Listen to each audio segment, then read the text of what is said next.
de teatro, en este caso, bueno, entró la música, salió, perdón, ¿eh? En este caso, ¿quién mejor que Larisa Rivarola? ¿Cómo va, maestra? ¿Cómo estás, Osvaldo? Buenas noches. Estoy tranquilo, qué sé yo, viste, no se hace ¿Qué calor programón? afuera. Bueno, viste, escuchar a Pilar Calveiro es bárbaro. La verdad que sí. Sí, no, muy alentador además la capacidad reflexiva. Y sí, y sí, yo leí creo que casi todo lo que escribió y la verdad que siempre es una sorpresa. Pero también un título, Bailarinas Incendiadas, también es una sorpresa para mí. Contame. Sí, polémico. No. Mira, es una obra que en primero adelanto, o como todo está bajando ahora, hoy fue su última función. Me había quedado pendiente y la verdad que aunque como todo ahora está cerrando la temporada y después empiezan los restrenos o las novedades se recién en enero, esta obra vuelve a reponerse en febrero, así que me parece que bien valía la recomendación. Es, como bien dijiste, Bailarinas Incendiadas, de Luciana Acuña, que tiene un trabajo coreográfico y de dirección y de interpretación muy interesante. Siempre hace más de 20 años que trabaja, entre otras cosas, codirigiendo el grupo CRAP. Y esta obra tiene una particularidad muy interesante porque sus 5 intérpretes tienen como trayectorias multidisciplinarias, te diría, porque quienes ofician como performers o intérpretes de esta obra son 2 bailarinas, la misma Luciana Acuña y Carla Di Gracia, que también trabaja mucho con diferentes coreógrafos y la verdad que verla también siempre es un placer. Trabaja una actriz, Tatiana Sapir, el músico y DJ Agustín Fortuny y el iluminador Matías Sendón, que además de ser iluminador aquí opera también, repito, como performer. O sea, es muy interesante esa combinación que hace en escena, que en general son nombres que vos los ves, bueno, siempre solo en la ficha técnica. Y lo que me interesa del trabajo de Luciana Acuña, que a mí me parece muy valiosa siempre como artista, es sus niveles de experimentación con diferentes lenguajes, siempre tratando de indagar en los límites entre esos lenguajes. Digo esto porque más allá de que las disciplinas artísticas, obviamente tradicionales, hace rato, digo, desde el siglo pasado, que no son compartimentos estancos, el impacto de esa pérdida de límites entre uno y otro lenguaje se ve, por ejemplo, en esta obra, Bailarinas Incendiadas, de una manera además muy poética, digamos. Se ve ese impacto de ausencia de límite. ¿Por qué digo esto? Primero el argumento de la obra, como para que el oyente pueda tener un hilo en su imaginación, es que lo que hace es, opera con diferentes relatos sobre accidentes transcurridos durante el siglo XIX en grandes teatros de ópera y ballet de Occidente. Y estos accidentes además se produjeron cuando distintas bailarinas murieron incendiadas producto de ¿qué? De que en la época se iluminaba a gas. Entonces la combinación entre lámparas de gas con un tutú, en diversas ocasiones que relata esta obra, terminaron trágicamente. Eso es anecdótico, pero es para entender a dónde va la obra y qué es lo que quiero destacar. Pero las imágenes Eh, que estoy viendo son fantásticas.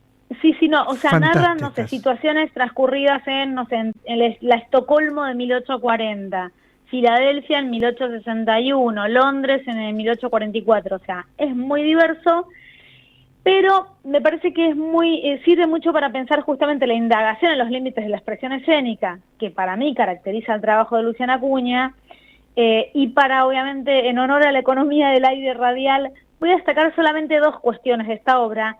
La verdad que podría destacar muchísimas más. Ujú. Pero estas 2 cuestiones son, por un lado, los elementos que integran la interpretación, o sea, qué es lo que dije antes sobre los performers, eso por un lado, y por otro lado las condiciones de producción en el arte que plantea la obra, pero desde una perspectiva del desarrollo técnico o de la evolución de la técnica en la puesta en escena. Lo primero que quiero decir sobre los intérpretes de la obra es que los 5 intérpretes recorren la escena, o por lo menos en la puesta en la escena, trabajan sin jerarquías. independientemente si hay bailarinas, actriz, músico, iluminador.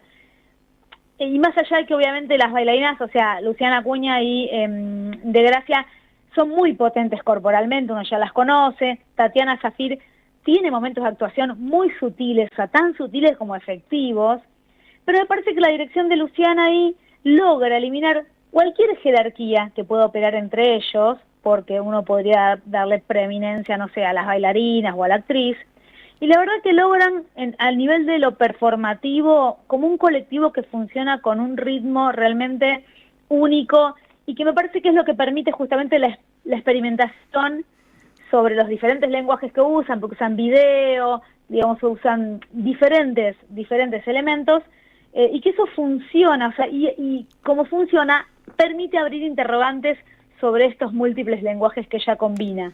O sea, funciona de una manera muy operativa. Larisa, yo espero verla el año que viene. Claro, en febrero yo te voy a avisar, porque en febrero reestrenan. Y me parece que esta manera de trabajar de ella, que sigue encontrando preguntas en la escena, creo que justamente redimensionan su propio trabajo, lo hacen crecer, la verdad que me pareció maravilloso. Y lo segundo que también me pareció como muy potente para pensar, que tiene que ver con esto, con pensar a la puesta en escena desde una perspectiva técnica, es que las referencias que da, por ejemplo, Matías Sendón, el iluminador y performer al mismo tiempo, a ciertas características o cierta información más vinculada a la historiografía de la iluminación escénica, te hacen dar cuenta o habilitan, ¿no?, pensar sobre la significación que tuvo en un determinado momento histórico que se pueda, por ejemplo, empezar a hacer un apagón en escena, que para uno siempre fue así, o sea, uno no se detiene a pensar esas cosas. O qué significó poder empezar a graduar la intensidad de la luz. Entonces, para ejemplificar eso, hay además una escena que es tan hermosa como polémica para mí, pero polémica en el sentido de que te genera un montón de preguntas y de dudas, que es sobre una base de una obertura de una ópera de Auber. Hay dos reflectores en escena que ejecutan la secuencia luminosa que implicaría la danza sobre esa obertura. El productor general, la estrella, Dani Franco, me dice que no tenemos más tiempo, no sé qué. Decirle que ya cierro, que es mi último renglón. Dice que ya cierra, que es el último renglón, dale. Bueno, hacen esos dos reflectores, que obviamente están programados, no hay un operador manejándolos, hacen toda una coreografía, o sea, donde vos terminás sin intérprete humano viendo un baile. Y la verdad que eso, en este momento, te abre realmente para mí, en la puesta en escena y en cuerpos y ausencia de cuerpos, de una manera muy inteligente, me parece, la subjetividad del espectador. Así que, la verdad que reestrenan en febrero en el espacio Artaus, ahí en la calle, a la vueltita de Reconquista. Muero de ganas de verlo. Sí, es en pleno microcentro. Impecable, me fascinó escucharte, te soy franco, te tengo que apurar, pero me fascinó escucharte, me fascinó. Pero por favor. Te mando un fuerte abrazo. Que tengas un hermoso año. Dale, lo mismo para vos, Larisa Rivarola, en El Refugio, impecable todo lo que dijo, realmente, qué hondura, Prendida a la magia de los caminos, hay una radio que nunca se apaga.